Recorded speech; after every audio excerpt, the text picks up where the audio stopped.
Congressman, I guess my question for you is, when you said you didn't know if you'd vote for Hillary Clinton or Donald Trump back in 2016 and refused to answer the question, I think then that you maybe weren't standing within the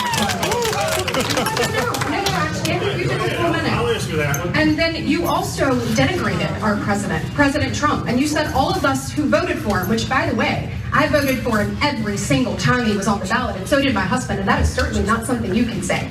So it seems that you might have started the whole let's not stand with the party. Well, I think we've gone back and forth here. I voted for Donald Trump in 2016. I voted for Donald Trump in 2020. And I think you're going to see a lot of misinformation like you've just seen. In 2016, I cut a check for $2,500 to help Donald Trump get elected. I don't know how much other people do. I know Linda Blanchard did quite a bit. I don't know about the other candidates, okay?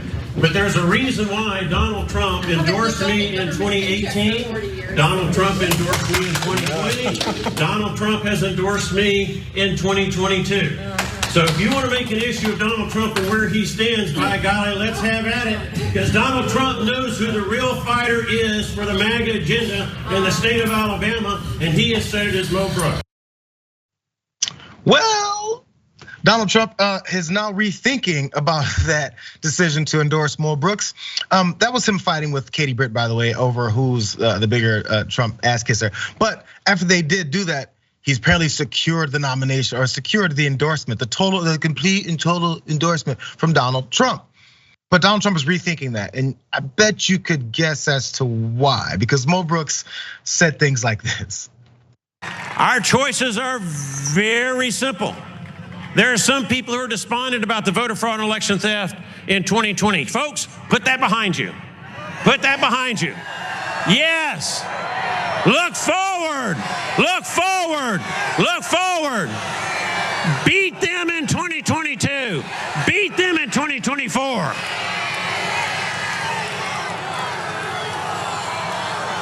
right. Well, look back at it, but go forward and take advantage of it. We've got to win in 2022. We've got to win in 2024. That's what we've got to do. So, I ask you.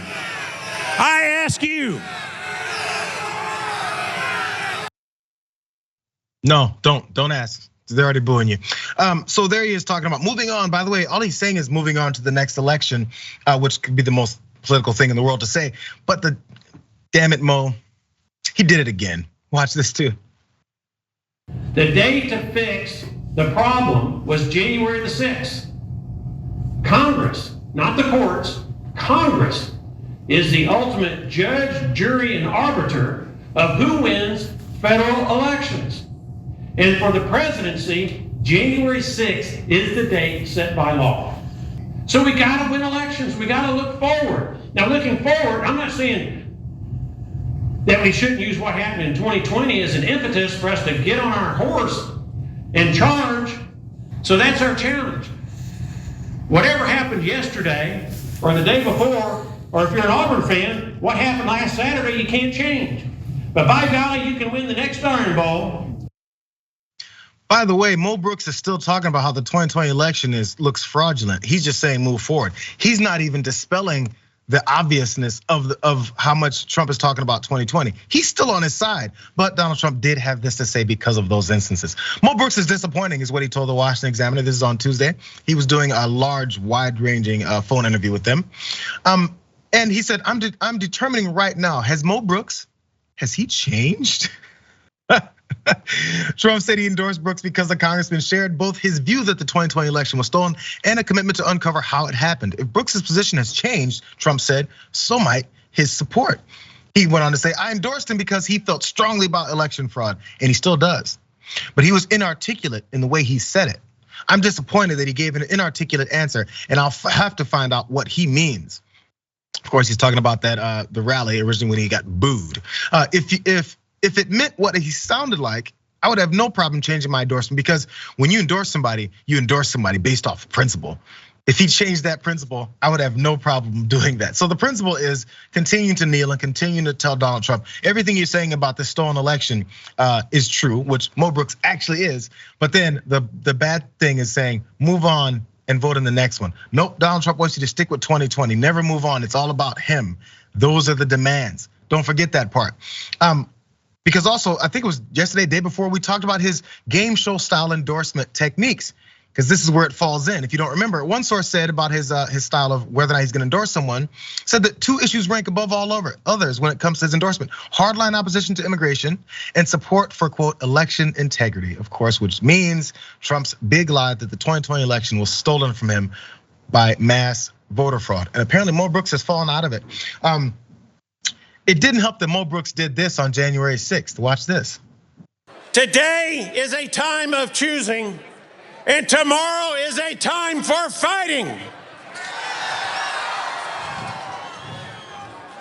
Today is also a day of revelation and separation. Today the curtain will be pulled back, and American patriots will learn by their votes which Republican senators and congressmen have the courage to fight for America.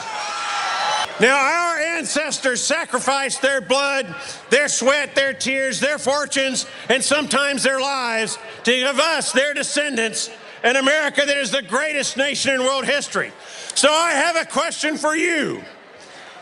Are you willing to do the same? My answer is yes. Louder, are you willing to do what it takes to fight for America? Maybe lay down your lives. This has been a common theme.